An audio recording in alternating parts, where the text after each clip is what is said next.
Students, हम लोग last वाले वीडियो में देखे थे कि फर्टिलाइजेशन कैसे हुआ था और क्या हो रहा था वहाँ पे। सिर्फ यूनिस्पर्मी फर्टिलाइजेशन हुआ था, यानी क्या बोले पॉलीस्पर्मी जो था, यानी एक से अधिक स्पर्म क्यों फर्टिलाइज नहीं कर पा रहे थे, ये चीज़ हम लोग सीखे थे लास्ट वाली वीडियो में। अब हम लोग थोड़ा सा उससे आगे बढ़ने की कोशिश करते हैं। अब हम लोग पढ़े थे क्या कि ये एक ओवा है और ये एक स्पर्म है, ये फर्टिलाइज कर रहा था। लेकिन ये फर्टिलाइज होने के बाद, जैसे ये फर्टिलाइज हो जाता है अगर, तो फर्टिलाइजेशन के बाद क्या होता है, ये फर्टिलाइज्ड ओवा क्या होता है तो जाकर यूट्रस में इम्प्लांट करता है। इम्प्लांट होने के बाद फिर इसमें फिटस में डेवलप करेगा ये, और वो फिटस बॉयज़ होंगे या गर्ल्स होंगे, इस किस पे डिपेंड करेगा ये, तो टाइप ऑफ स्पर्म पे, किस तरह के स्पर्म यहाँ पे फर्टिलाइज हो रहा है। तो यहाँ पे अब कहीं ना कहीं हम लोग टाइप ऑफ स्पर्म की बात करें तो कहीं ना कहीं क्या स्पर्म एक से अधिक होता है, तो ये हम लोग सीखने की कोशिश करेंगे यहाँ पे। अगर ये एक्स टाइप का स्पर्म होगा तो ये अगर फर्टिलाइज करेगा, ये ओवा तो एक्स ही होता है हमेशा, तो ये क्या होगा, गर्ल्स का फॉर्मेशन होगा। अगर ये वाई होगा स्पर्म और ये इसके साथ फर्टिलाइज करेगा तो ये क्या बनेगा, बॉयज़ का फॉर्मेशन होगा यहाँ पे। तो अब हम लोग देखेंगे ये टाइप ऑफ स्पर्म कैसे होता था। तो हम लोग सीखे थे ये कि ये किससे बनता है स्पर्म, मियोसिस डिवीजन से। इसमें मियोसिस फर्स्ट और सेकंड दोनों हो रहे थे ये। तो इस चीज़ को हम लोग आज थोड़ा सीखने की कोशिश करेंगे ये कि कैसे यहाँ पे सेक्स डिटर्मिनेशन की बात, एक्चुअल में से हम लोग आगे वाले चैप्टर में भी पढ़ते हैं सेक्स डिटर्मिनेशन, लेकिन यहाँ पे भी जान लेंगे कैसे होता है ये। तो हम लोग देखें यहाँ पे स्पर्मेटोजेनेसिस में हम लोग पढ़े थे मियोसिस फर्स्ट और सेकंड। तो हम लोग यहाँ पे देखें तो एक्चुअल में हम लिख रहे हैं यहाँ पे सेक्स डिटर्मिनेशन है कैसे होता है। तो हम लोग जानते हैं कि ह्यूमन के पास टोटल नंबर ऑफ क्रोमोसोम की नंबर जो होता है वो एवरी सेल में 46 है। अब ये 46 क्रोमोसोम, अगर हम लोग बोले कि स्पर्म मदर सेल भी होगा तो उसके पास भी क्या होगा, ये 46 होगा। अब ये 46 क्रोमोसोम जब मियोसिस डिवीजन होता है तो वही स्पर्म में कितना हो जाता है, 23।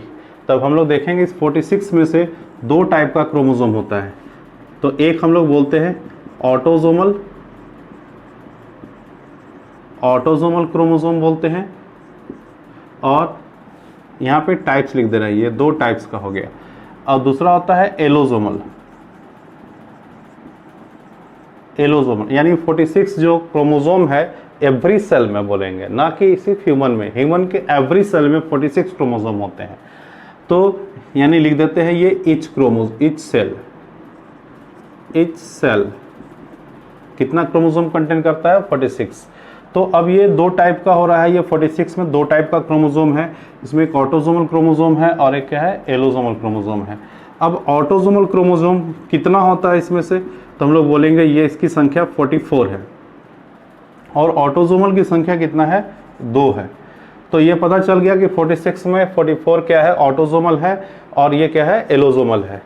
अब ये एलोसोमल जो है वो दो टाइप का है यहाँ पे, यानी दो क्रोमोसोम है। तो ये दो क्रोमोसोम मेल और फीमेल में क्या दोनों एक ही टाइप के होते हैं या दो डिफरेंट टाइप के होते हैं, ये दोनों में कॉमन है, यानी मेल और फीमेल दोनों में क्या होता है, ये ऑटोसोमल 44 होता है। लेकिन यहाँ पे थोड़ा डिफरेंसेस आता है। जैसे अब हम लोग बोले यहाँ पे कि फीमेल में ये दो कौन होगा और मेल में ये कौन सा होगा। तो फीमेल में ये देखिए XX ये 2 है, जबकि मेल में क्या है, ये XY है ये। अब हम लोग इसी को बोलते हैं कि ये एलोसोमल क्रोमोसोम जो है यही कहीं ना कहीं क्या है, रिस्पॉन्सिबल फॉर, इसको अगर हम लोग लिखें यहाँ पे, रिस्पॉन्सिबल फॉर सेक्स डिटर्मिनेशन। ये सेक्स डिटर्मिनेशन के लिए क्या हो रहा है, रिस्पॉन्सिबल हो रहा है कौन, एलोसोमल। और ये ऑटोसोमल तो कॉमन होगा, मेल फीमेल दोनों में ये कॉमन होंगे ये। तो अब हम लोग क्रोमोसोम को देखते हैं यहाँ पे। अब ये सपोज एक सेल है जिसको हम लोग बोल रहे हैं ये स्पर्म मदर सेल। अब ये कितना होगा, 2n होगा, और इसमें टोटल संख्या कितना होगा, यानी लिख देते हैं यहाँ पे 2n = 46 है ये, यानी 46 क्रोमोसोम है। अब क्या हुआ इसमें, मियोसिस फर्स्ट, तो ये दो सेल में बट गए होंगे ये। अब यहीं पे 23 हो चुका होगा, ये क्या हो चुका होगा, 23। इसके बाद मियोसिस सेकेंड हुआ होगा ये, देखिए यहाँ पे मियोसिस सेकेंड, तो ये फिर से दो सेल में बटे होंगे, और ये भी करेगा मियोसिस सेकेंड, तो ये भी दो सेल में। अब हम लोग बात करें कि यही क्या हो गया, ये देखिए आगे जाकर स्पर्मियोजेनेसिस होकर ये एक इस ढंग से अगर दिखाएं यहाँ पे ये देखिए ये स्पर्म बन गया, ये इस ढंग से ये स्पर्मियोजेनेसिस होने के बाद ये देखिए इसमें चेंजेस होता था, ये इस ढंग से ये स्पर्म बना ये। तो यहाँ पे कौन सा प्रोसेस हुआ, यहाँ पे स्पर्मियोजेनेसिस।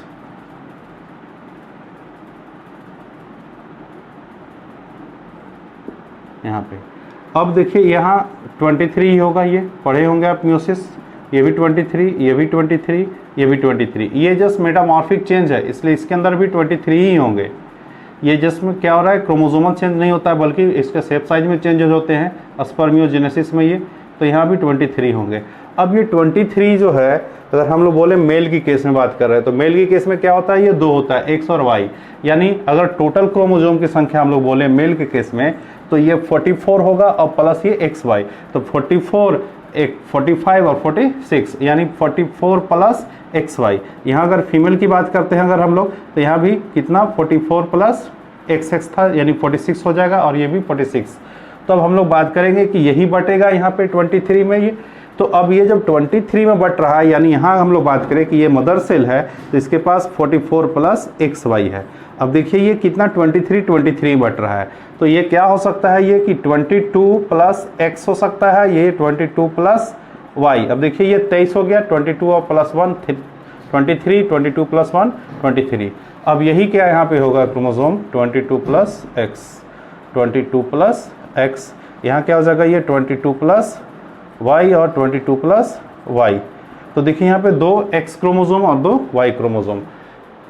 तो ये है, यानी जो हम लोग अब आते हैं यहाँ पे कि जो हम लोग इस ढंग से अगर हम लोग देखें, ये यूट्रस को हम लोग दिखा रहे हैं, ये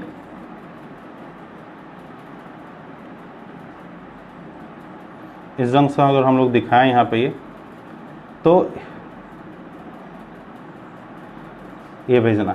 तो यहाँ जो हम लोग बोले थे डिस्चार्ज होता था मिलियंस ऑफ स्पर्म, उसमें क्या होगा, एक्स क्रोमोसोम वाले भी होगा स्पर्म और वाई वाले भी होंगे। यानी यहाँ एक्स वाले भी स्पर्म है और क्या है ये वाई वाले भी स्पर्म यहाँ पे ये। अब यहाँ पे ओवा के साथ कौन फर्टिलाइज कर रहा है ये नहीं बताया जा सकता है, कौन सा स्पर्म हो सकता है, इसलिए प्रोबेबिलिटी होता है यहाँ पे कि हो सकता है ये एक्स जाकर फर्टिलाइज करे, एक्स फर्टिलाइज करेगा तो यहाँ क्या हो जाएगा एक्स एक्स हो जाएगा। ये हो सकता है वाई फर्टिलाइज करे। अब कहेंगे कि इसमें कौन फर्टिलाइज करेगा, जिसकी मोटिलिटी क्या होगा, ज़्यादा होगा। अब आप ये नहीं कह सकते हैं कि इसमें एक्स की मोटिलिटी ज़्यादा है कि वाई की मोटिलिटी ज़्यादा है, इसलिए यहाँ पे हम लोग बोल सकते हैं कि यहाँ पे 50-50% चांस दोनों का बन सकता है।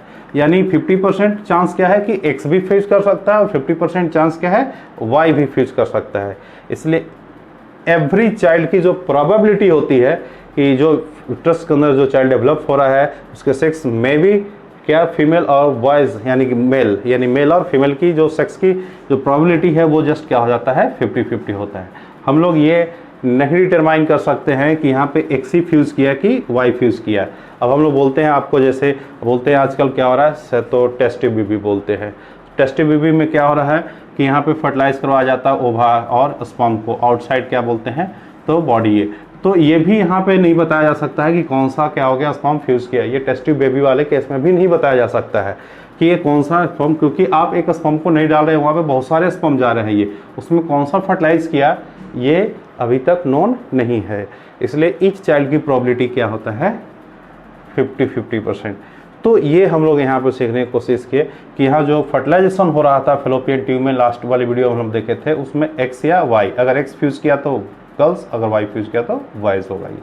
तो ये था हम लोग ये। अब इसके आगे हम लोग सीखने की कोशिश करेंगे ये कि फर्टिलाइज जब हो जाता है उससे आगे और क्या होता है, इम्प्लांटेशन कैसे होता है, तो हम लोग इसके आगे तरफ बढ़ेंगे इम्प्लांटेशन की तरफ ही। तो चलिए देखते हैं इम्प्लांटेशन।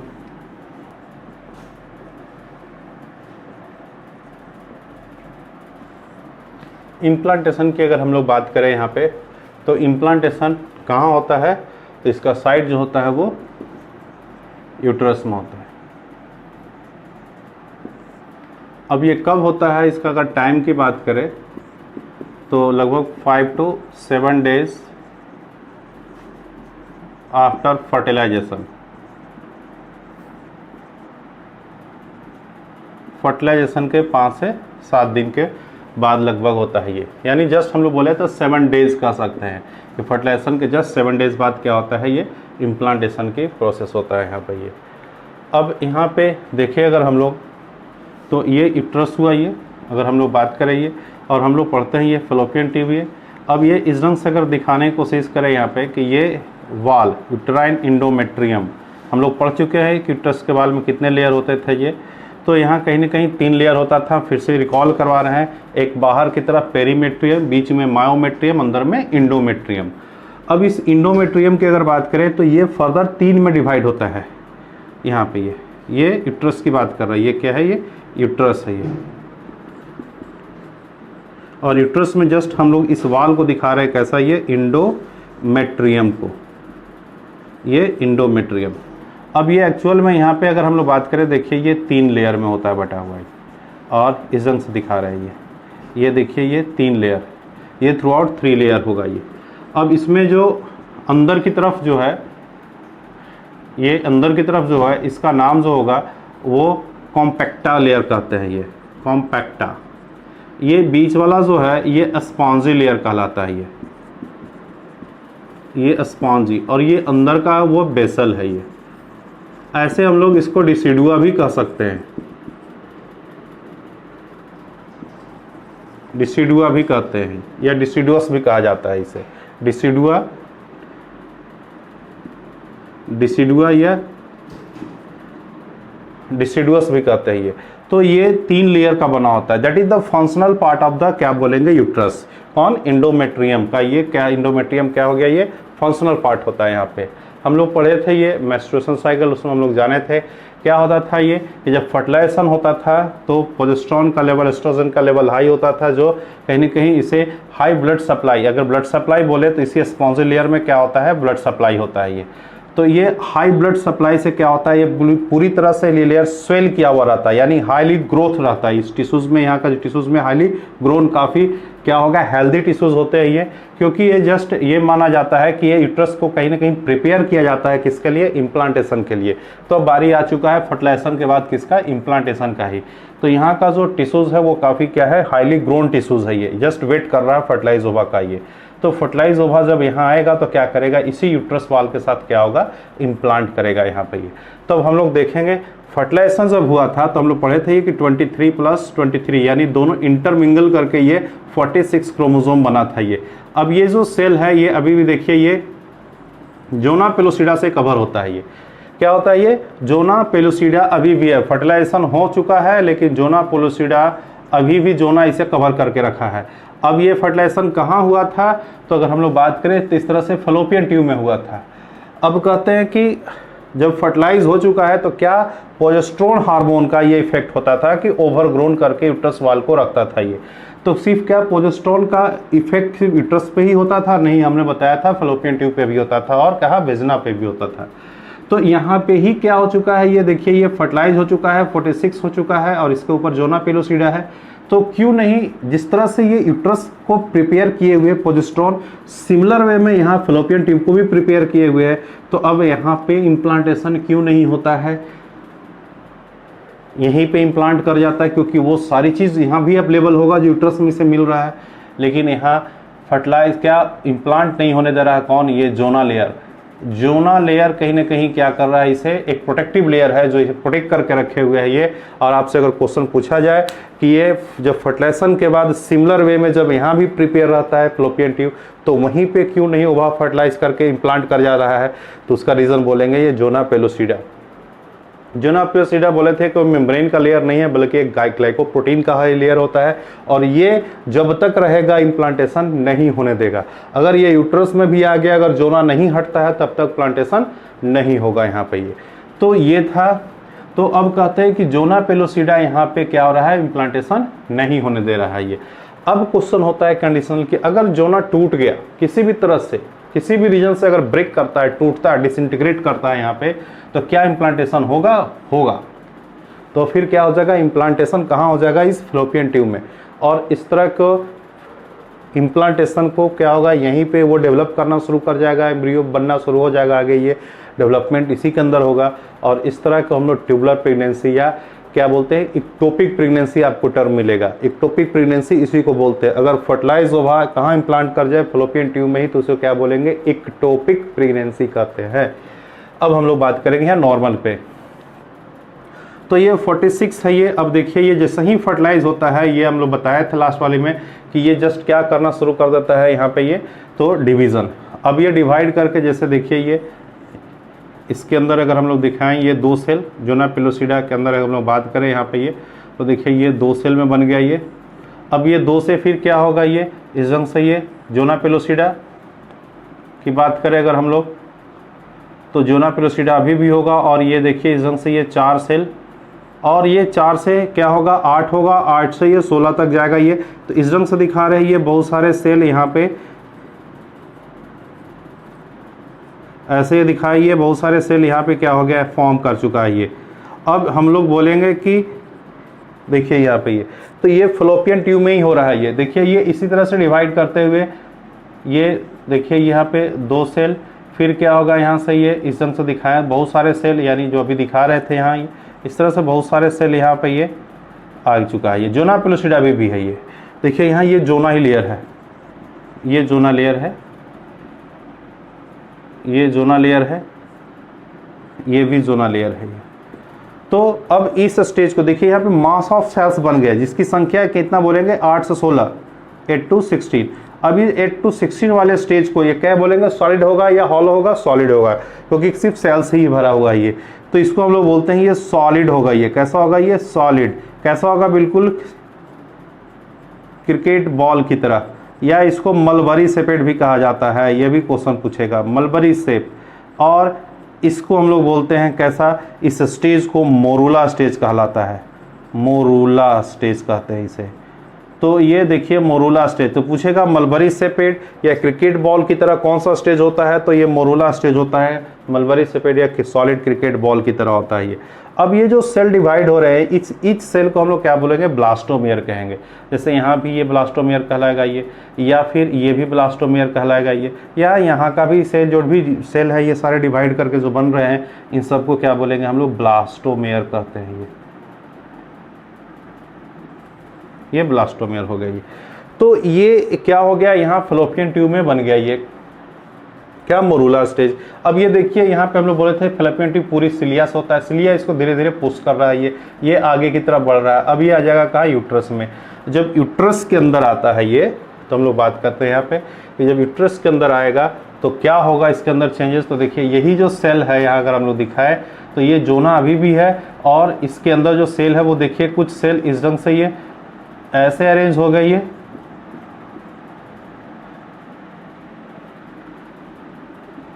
इस ढंग से ये। कुछ सेल तो बाहर में बाहर अरेंज होते हैं ये, और कुछ सेल देखिए इस ढंग से ये अरेंज हो गया ये, और इधर ये खाली कैविटीज बन गया। ये अभी भी जोना इसके ऊपर है ये। तो देखिए इस स्टेज को देखिए, एक कैविटीज क्या बोलेंगे यहाँ पे, एक कैविटीज बना यहाँ पे, और ये बाहर से एक प्रोटेक्टिव लेयर जोना का अभी भी है ये जोना अभी भी है। तो जोना कहीं ना कहीं प्रोटेक्ट करके रख रहा है, इसलिए इस स्टेज को हम लोग ब्लास्टोसिस्ट कहते हैं, ब्लास्टोसिस्ट। यहाँ पे ये देखिए इसके अंदर ये कैविटी है, इसको ब्लास्टोसील कहा जाता है, ब्लास्टोसील कहते हैं, COEL। अब हम लोग इसी की बात करें, ये जो स्टेज है ये देखिए वहीं पे जस्ट इसे दिखा रहे हैं। तो ये सारा सेल और डिवाइड करके क्या किया यहाँ पे ये, तो देखिए ये जोना हो गया ये, और ये बाहर सेल ऐसे अरेंज हुआ ये, और कुछ सेल इस ढंग से अरेंज हुआ ये। यानी यहाँ पे जो डिवीज़न चल रहा था यहाँ पे ये, इस डिवीज़न में जो सेल्स बन रहे हैं वो सेल एक सर्टेन डिवीज़न के बाद कहीं ना कहीं ये कहते हैं कि अब हम लोग आगे ऐसा क्यों नहीं करें कि हम लोग अपने कार्य को बांट लें, हम लोग जो लेबर है उसको डिवीज़न कर ले। तो इस तरह से क्या हुआ यहाँ पे, ये कहीं ना कहीं देखिए कुछ सेल्स बाहर में अरेंज हो गए, कुछ इस साइड में अरेंज हो गया ये। यानी ये सेल कहता है कि हम लोग सब कुछ अलग काम करेंगे, और ये जो बाहर वाला है कुछ अलग काम करेगा। यानी यहाँ पे क्या हो गया, लेबर का डिवीज़न हो गया, यानी डिवीज़न ऑफ लेबर शो करने जा रहा है ये। तो ये जो अंदर में सेल है ये मास ऑफ सेल यहाँ पे बोलेंगे, यानी 2 मास बना, एक बाहर में मास बना और एक संग से अंदर में मास बना। तो ये मास का अलग फंक्शन होगा और इसका अलग फंक्शन होगा ये। तो अंदर वाले मास को हम लोग क्या बोलेंगे, ये मास जो हो गया कहा कि हम प्रॉपर एम्ब्रियो का फॉर्मेशन करेंगे, जबकि बाहर वाला जो हुआ कहा कि हम जो यूट्रस वाल होगा उसके साथ अटैचमेंट का काम करवाएंगे। इसलिए इसका काम हो गया क्या, जो बाहरी काम हो गया अटैचमेंट का काम हो गया, जिसको कि बाहर में कौन होगा, यूट्रस का वाल होगा, तो उसके साथ जो भी एसोसिएशन होगा ये कहा कि हम वो काम करेंगे। और ये अंदर वाला बोला कि जो एम्ब्रियो जो प्रॉपर डेवलप करेगा वो हम डेवलप करवाएंगे। इसलिए इस अंदर वाले को बोला गया इनर सेल मास। इसको क्या बोलते हैं यहाँ पे, एम्ब्रियो ब्लास्ट भी कहते हैं, एम्ब्रियो ब्लास्ट भी कहते हैं। और ये बाहर वाले को ट्रोफोब्लास्ट कहा गया, ये ट्रोफोब्लास्ट कहा गया। ये तो देखिए ये दो में क्या हो गया, और ये इस क्या हो गया, सिल, इसी को क्या बोला गया, ब्लास्टोसिल, ब्लास्टोसिल। और इस पूरी स्टेज को ब्लास्टोसिस्ट कह सकते हैं ये। तो अब हम लोग यहाँ बोलेंगे कि देखिए एक ब्लास्टोसिस्ट स्टेज यानी ब्लास्टुला स्टेज ये आ गया, और ये था मोरुला स्टेज।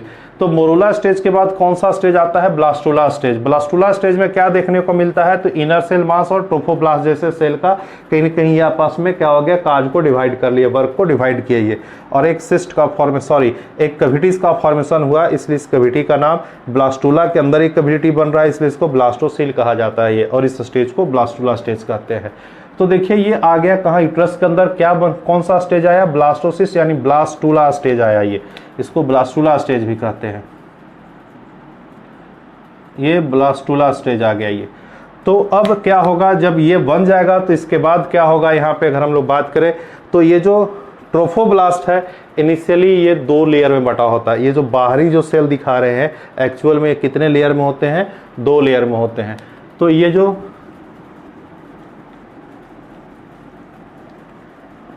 ट्रोफोब्लास्ट जो है यहाँ पे,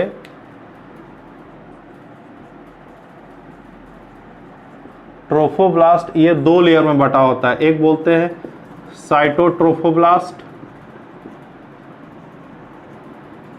और एक बोलते हैं सिनसाइटोट्रोफोब्लास्ट, सिनसाइटोट्रोफोब्लास्ट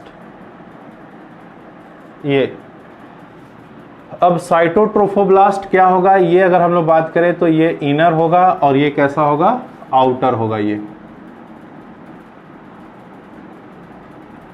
ये इनर और वो आउटर, यानी यहाँ एक्चुअल में 2 लेयर होता है जो ट्रोफोब्लास्ट है, एक इनर और एक आउटर होता है यहाँ पे ये।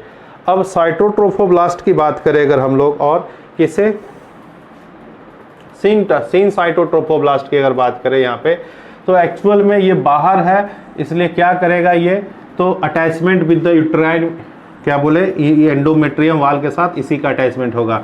तो ये क्या करता है, help in attachment with endometrium वाल ये। और बोलेंगे ये फर्दर और क्या करेगा, कोरियोन लेयर का भी फॉर्मेशन करेगा, क्या बनाएगा, कोरियोन लेयर भी डेवलप करवाएगा ये। कौन, तो सिनसाइटोट्रोफोब्लास्ट ये क्या बनवाएगा, अगर हम लोग इसकी बात करें तो ये एक्स्ट्रा एम्ब्रायनिक मेम्ब्रेन, जब एम्ब्रियो डेवलप होगा उसमें कुछ मेम्ब्रेन का डेवलपमेंट होता है, तो ये बनाएगा एक्स्ट्रा एम्ब्रियोनिक मेम्ब्रेन, ये बनवाएगा। जबकि अगर हम लोग बात करें यहाँ पे, तो ये जो है सिनसाइटोट्रोफोब्लास्ट, ये यहाँ पे क्या सीक्रेट करता है, HCG भी सीक्रेट करेगा। ये एक जस्ट हार्मोन कहेंगे ये, HCG, human chorionic gonadotropic hormone. अगर इसका पूरा नाम लिखे तो human chorionic gonadotropic hormone, human chorionic gonadotropic hormone कहते हैं ये। तो ये सीक्रेट करता है यहाँ पे ये। अब इसका फंक्शन क्या होता है, ये HCG जो हुआ, ये कॉर्पस लुटियम जो बना था, अगर मेस्ट्रुअल साइकिल याद है आपको, तो कॉर्पस ल्यूटियम को ये लाइव रखता है, यानी उसे मेंटेन करने का काम करता है HCG। अब देखिए यहाँ पे अगर इम्प्लांटेशन की बारी हो रहा है तो कॉर्पस लुटियम देखिए वहाँ पे क्या हो रहा है, लाइव हो रहा है, उससे एससीजी नाम का जो हार्मोन यहाँ से सिक्रीट हो रहा है, देखिए यहाँ जो डेवलपमेंट हो रहा है कहीं ना कहीं जो फर्टिलाइज हुआ होगा वो आगे फर्दर डेवलप हो रहा है, वहाँ से उसके किसी एक लेयर से सिक्रीट हो रहा है क्या, एससीजी। वो कौन सा लेयर है, सिनसाइटोट्रोफोब्लास्ट, और ये कॉर्पस लुटियम को जाकर क्या करता है, लाइफ मेंटेन करके रखता है ये। तो कॉर्पस लुटियम जब मेंटेन होगा तो इसी से सिक्रीट होता था प्रोजेस्टेरॉन, तो प्रोजेस्टेरॉन क्या रहेगा, हमेशा ब्लड में मेंटेन रहेगा, हार्मोन प्रोजेस्टेरॉन का मेंटेनेंस हमेशा कंटिन्यू रहेगा इस ढंग से ये। तो ये इफेक्ट दिख रहा था यहाँ पे ये। तो अब यहाँ पहुँच चुका है ये किस स्टेज में, ब्लास्टोसिस्ट स्टेज में, ये ब्लास्टुला स्टेज में। अब देखेंगे आगे कैसे ये इम्प्लांट करता है यहाँ पे ये। तो एक बार देखते हैं ये कि अगर आपसे पूछा जाए कि ये जो डेवलपिंग जो एम्ब्रियो है कहीं ना कहीं वो किस स्टेज में इम्प्लांटेशन करता है, तो आपका आंसर होना चाहिए ब्लास्टुला स्टेज में होता है, यानी ब्लास्टोसिस्ट जो बन रहा है इसी स्टेज में क्या होता है, ये इम्प्लांट करता है। क्योंकि हम लोग देखें यहाँ पे ये क्या करता है, अटैचमेंट विथ इंडोमेट्रियम ये। तो अब आगे थोड़ा देखते हैं हम लोग ये कैसे इम्प्लांट करेगा, इस मेम्ब्रेन के साथ इंडोमेट्रियम वाल के साथ कैसे एसोसिएशन होता है, इस चीज़ को हम लोग थोड़ा समझते हैं यहाँ पे अब ये।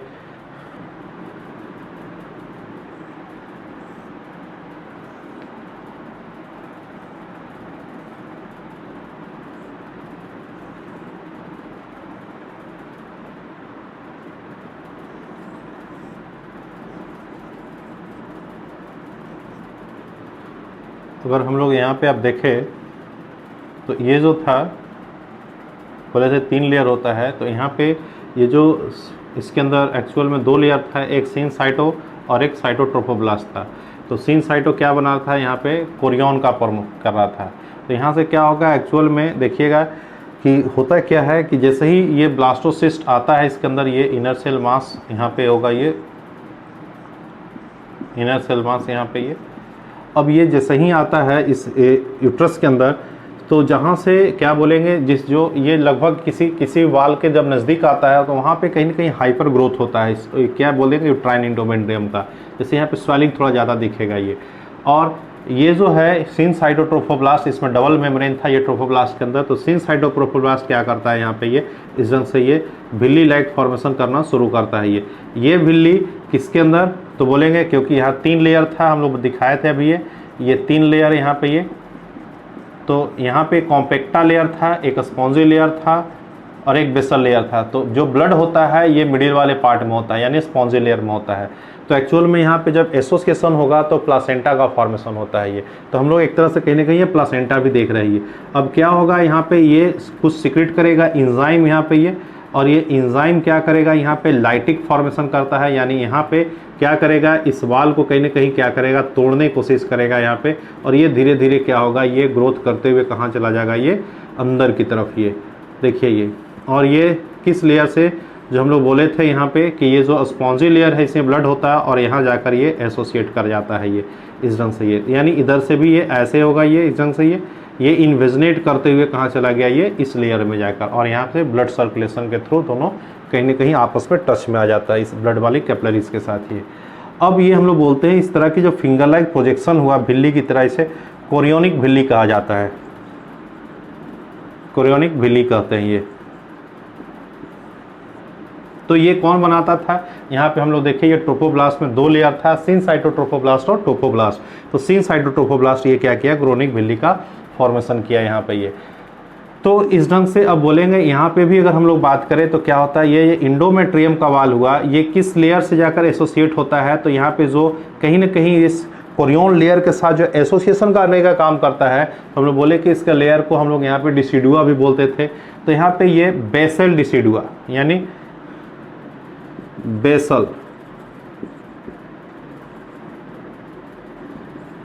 बेसल डिसिडुआ ये यहाँ पे क्या करता है, एसोसिएट करता है। जबकि जो दूसरा यहाँ से है, देखिए यहाँ से क्या करेगा, इस तरह से कुछ इंडोमेट्रियम का ही कुछ पार्ट लेयर जो है ये इस ढंग से एक्सटेंड करता है यहाँ पे ये, और इसको हम लोग बोलते हैं बाहर की तरफ निकलता है ये लेयर, और इसे हम लोग बोलते हैं बेसल पैराइटलिस,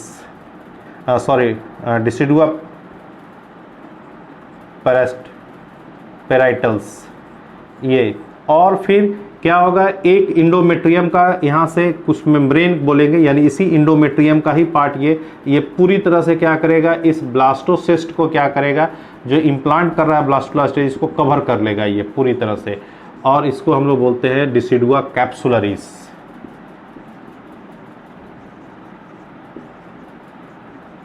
कैप्सुलरिस। तो ये पूरी तरह से क्या हो गया, कवर्ड हो गया, यानी कहेंगे कि ये जो क्या था ब्लास्टुला स्टेज था वो कहेंगे कि इम्बीड कर गया, क्योंकि क्या किसका पार्ट, इंडोमेट्रियम का ही पार्ट इसे कवर्ड कर रहा है ये। तो ये कहाँ चला गया, इंडोमेट्रियम के कहेंगे अंदर चला गया ये, और इस तरह की इम्प्लांटेशन को इंटेस्टिशियल इम्प्लांटेशन कहलाता है। ये इंटेस्टिशियल प्लांटेशन कहते हैं, यानी जस्ट इम्बीड कर गया ये इसके अंदर, यानी ये जो कवरिंग है वो इंडोमेट्रियम वाल कवर किया ये। अब इसके अंदर फर्दर क्या होगा, इसका डेवलपमेंट होता है यहाँ पे। अब जो क्यों बताए थे हम लोग कि ये जो इनर सेल मास या इसी को क्या इम्ब्रियो ब्लास्ट भी कहेंगे इसको यहाँ पे ये, क्योंकि ये प्रॉपर इम्ब्रियो का फॉर्मेशन करता है। तो अब ये आगे फर्दर डिवाइड करेगा, यानी एक तरह से हम लोग बोलेंगे मार्फोजेनिक चेंज करता है, जो हम लोग को एक्चुअली पढ़ना नहीं, हम लोग ब्लास्टुला तक ही जाते हैं। इसके आगे स्टेज आता है गैस्ट्रुला, जिसमें हम लोग पढ़ते हैं 3 लेयर जर्मिनल लेयर का फॉर्मेशन होता है, इक्टोडर्म, मेसोडर्म, इंडोडर्म।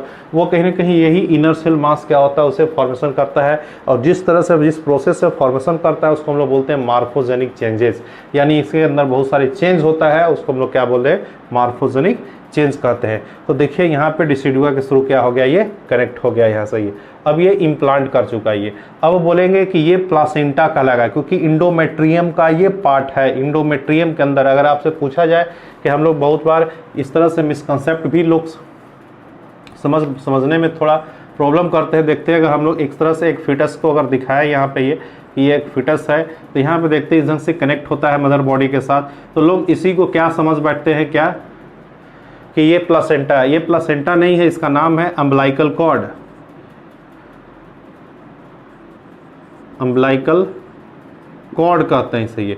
अब ये अम्बलाइकल कॉर्ड क्या है, तो एक्चुअल में ये मेम्ब्रेन होगा यहाँ पे जो कवर्ड, एक्चुअल में क्या होगा, जैसे आप वायर को रखते हैं ना, अंदर में वायर, कॉपर का वायर ऊपर से कवरिंग किए हुए रहता है, उस ढंग से यहाँ क्या है, एक्चुअल में ब्लड कैपिलरीज है यहाँ इसके अंदर, जिसको मेम्ब्रेन कवर करके रखता है। इसको हम लोग क्या बोलते हैं, अम्बलाइकल कॉर्ड। इस अम्बलाइकल कॉर्ड के अंदर अगर हम लोग यहाँ पे जानने की कोशिश करें, अगर डिटेल में हम लोग को ज़्यादा नहीं पढ़ना है इसे, तो हम लोग बात करें यहाँ पे, तो यहाँ 2 आर्टरी होता है और 1 वेन होता है। इनिशियली 2 वेन होता है, लेकिन बाद में वो फ्यूज कर जाता है, इसलिए सिंगल वेन बोलेंगे यहाँ पे। और इस वेन के अंदर ऑक्सीजनेटेड ब्लड होता है। तो आपको एक्सेप्शन एक मिला कि फिर से, एक तो हम लोग पढ़ते हैं वहाँ लंग्स वाली केस में पल्मोनरी वेन और पल्मोनरी आर्टरी की बात करते हैं, तो पल्मोनरी वेन में भी वहाँ ऑक्सीजन रन करता है। यहाँ भी देखिए इस अम्बलाइकल कॉर्ड में, तो ये फर्दर यहाँ अभी प्लासेंटा बनाइए, और ये क्या होगा, इस ढंग से ब्लड के थ्रू अटैच हो जाएगा किसके साथ, ये फर्दर डिवाइड करके फिटस बनेगा ये, यानी आगे का डेवलपमेंट फिटस में कन्वर्ट होगा। और ये फिटस अम्बलाइकल कॉर्ड के थ्रू क्या होता है, इस मदर बॉडी, देखिए प्लासेंटा आपका यहाँ है, ये जो पार्ट एसोसिएशन है वही मदर बॉडी इंडोमेट्रियम के अंदर इधर से यहाँ एसोसिएशन है, इसको हम लोग प्लासेंटा कहेंगे, not this is umbilical cord, जिसके अंदर 2 आर्टरी और 1 वेन होता है ये।